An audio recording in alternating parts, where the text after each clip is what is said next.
Hey everybody, we're going to review the intermediate value theorem to begin with, and then we're going to talk about the Rolle's theorem. So I've already got a video about intermediate value theorem out there. Go watch that one if you need a full refresher. Alright, so the theorem says if f is continuous on a closed interval, and if y0 is any value between two other y values, so notice we have, let me get a pen there. We have our two y values, and y0 is in between them. Then y0 equals f of c for some c in the interval between a and b. Okay, so what does this say? This is saying that if f is continuous and you know it has these two function values, these two y values, in order to connect the two dots in a continuous manner, you have to cross every y value between f of a and f of b. So no matter what y value you have in between, we're calling it y0, there has to be a point along your curve at that y value. That's what it's saying. Okay. All right, Rolle's theorem is where we need to go with this. So we're going to use intermediate value theorem in a minute, but let's talk about Rolle's first, and then we're going to put them together. Rolle's theorem, consider the two graphs. If a continuous differentiable function crosses a horizontal line, so the yellow line here is our horizontal line, at two different points, so point A, point B, there is at least one point between them where the tangent to the graph is horizontal and the derivative equals 0. Why?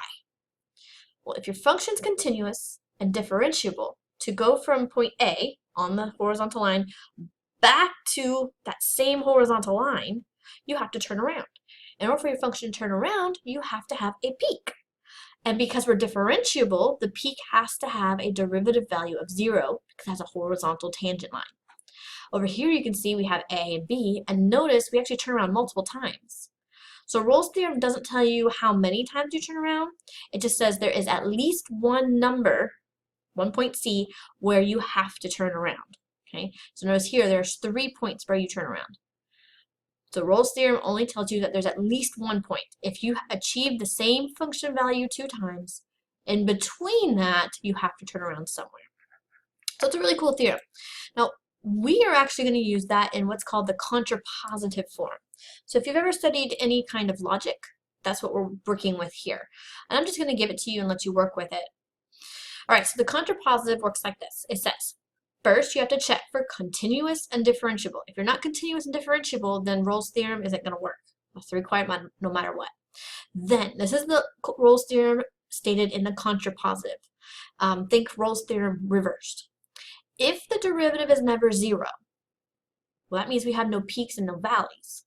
If the derivative is never 0, then your function does not turn around. You can't turn around on a curve if you don't ever have a point where you start going the opposite direction. In order to go the opposite direction, your derivative has to achieve a 0. All right, so that's the contrapositive. We're going to use that, and we're going to specifically use it when we talk about zeros of a function. So if you have a curve, draw a curve right here. So let's see, I need it to make sense here. Okay, I don't know, we'll work with that one. So let's see. First of all, it's continuous, it's differentiable. Then the derivative is not equal to 0 if the derivative is not equal to 0 in the interval. So from here to here. I think you can agree in here the derivative will never be 0, which means we never turn around. Whereas if I change and I go from this point here to this point over here, we definitely achieve a 0 derivative here and here, it looks like maybe, and maybe even here, because we have to turn around to go back down to a lower function value. So what we want to focus on though is, let me do another one, zeros. So if we are interested in y0 being our x-axis, if our function starts at A and goes to B, maybe it goes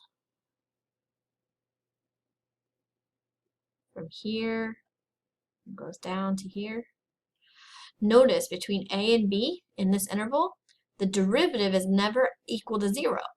Because the derivative is never equal to 0, it can't go back up, which means we only have 1, 0 right here.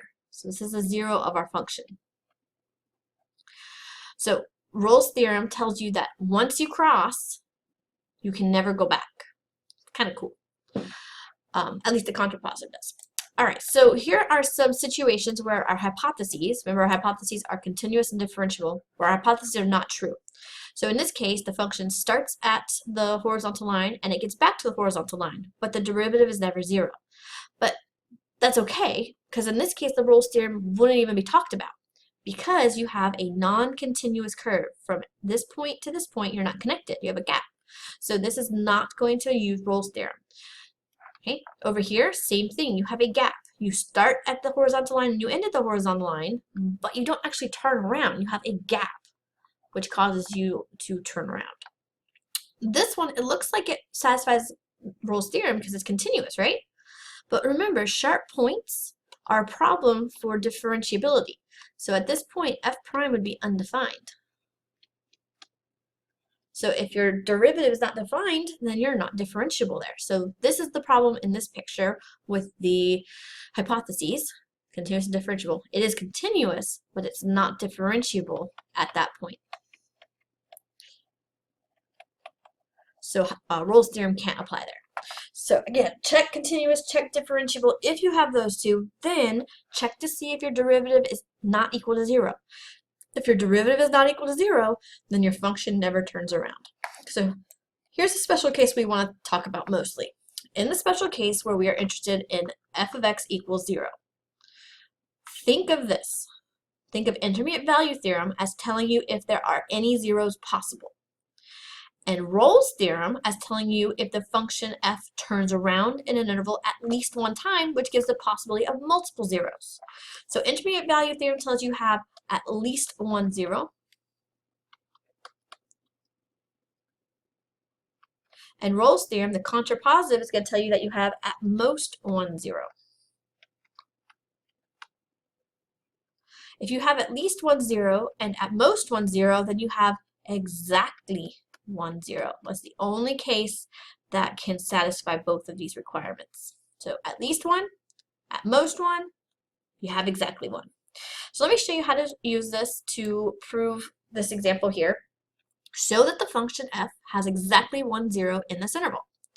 All right, let's go back to intermediate value theorem. And what is the requirements up there? So intermediate value theorem says it has to be continuous, and it's not in terms of the zeros of the function. So let me write that down for you. Keep going. All right.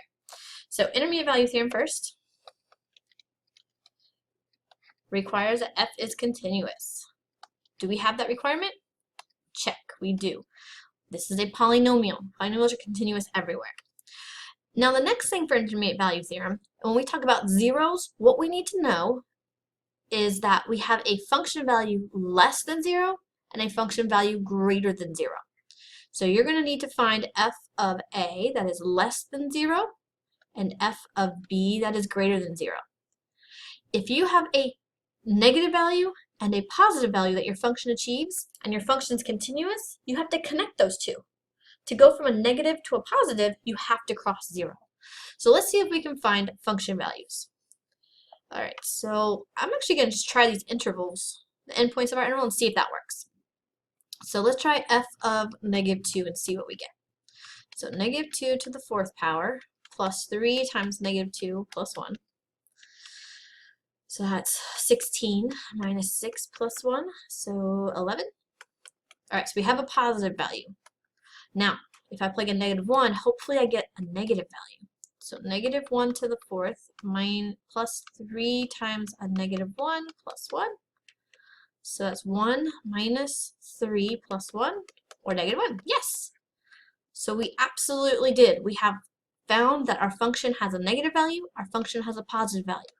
So, by the intermediate value theorem, there is at least 1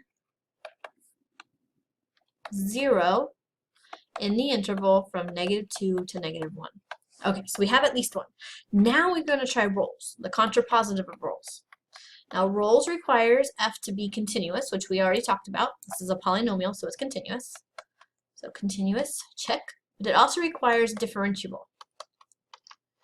Well, polynomial, you can take the derivative of, and it always gives you a value no matter what you plug in, so it's differentiable because it's a polynomial. Now, the next part of Rolle's theorem, remember in the contrapositive, is you need to find out if your derivative is never equal to 0. So let's check for that. We need to find the derivative. So what was my f? There it is. All right, so f prime of x is equal to, let's take the derivative of the f function, 4x cubed plus 3. To find out if this is ever equal to 0, we're going to solve it. Set it equal to 0 and solve. So I'm going to bring the 3 around. I'm going to divide by 4. So x cubed equals negative 3 over 4. Take the cube root of both sides. So x equals the cube root of negative 3 over 4. All right, so what does that mean? That means, if we work this out, remember, cube root of a negative, that does have a value. The negative just comes out. So this did find an answer. There is a point where we turn around. But if we punch this in our calculator, we're going to discover something interesting about this point. So let's see. We need the cube root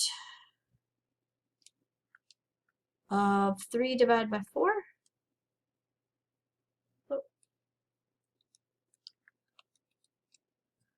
I end up with 0.9, negative 0.9, we'll say 9. Okay. We found a point where we turn around. However, this point is not in the interval from negative 2 to negative 1. I think that was our interval. Yep, we were interested in negative 2. This is bigger than negative 1, so it's outside our interval. So, in our interval, the derivative is never equal to 0. Take all that information, and we say, by Rolle's theorem, by Rolle's theorem, because we never turn around in this interval, there is at most 1 0. So we know we achieve 0 because we have the intermediate value theorem, but Rolle says we can never turn around and go back, so we can never achieve another 0. So if we put them together, by Rolle's and the intermediate value theorem, there is exactly 1 0 in our interval from negative 2 to negative 1. There you go. Now notice we didn't actually find the 0. These theorems only tell us the existence of it. If you want to find it, you're going to have to use some of the other algebra tools that you have. Can't do it with this. So that is the Rolle's theorem. And I encourage you to practice. Make sure you understand the concept. If you need to go back through and watch this again to help you refresh. But you have 2 theorems, Rolle's and intermediate value. Intermediate value theorem says if you have these 2 points, a negative and a positive, in order to connect them, you have to go through 0. Rolle's theorem says if you achieve a 0 and you never turn around, you can't come back and hit it again. So Rolle's theorem says if you don't turn around, you can't have the same value 2 times. And that's the 2 that we put together to get this final conclusion of having exactly 1 0 in our interval. All right, study hard. I'll see you in the next video.